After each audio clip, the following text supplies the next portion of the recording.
Module 3. La laine de roche.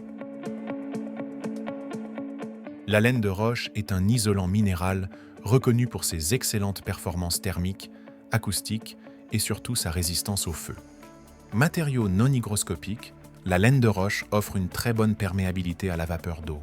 Cela limite les risques de condensation à l'intérieur des murs. Même s'il n'est pas sensible à l'humidité, ce matériau doit tout de même être stocké à l'abri de la pluie. La laine de roche peut être posée en plot, en boudin ou avec une combinaison des deux. Se reporter au CPT 3035 pour connaître les modalités.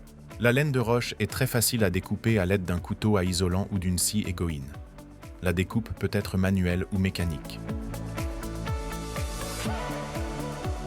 Certaines laines de roche disposent d'une face à densité plus élevée. Cette particularité permet d'obtenir des panneaux plus légers. La laine de roche se met en œuvre par calage-chevillage.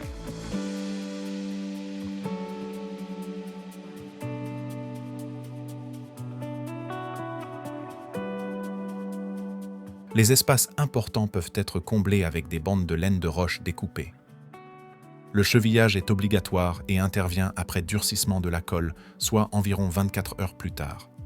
On utilisera soit des chevilles à rosaces, qui se positionnent à fleur de l'isolant, soit des chevilles hélicoïdales, à visser jusqu'au cœur de l'isolant.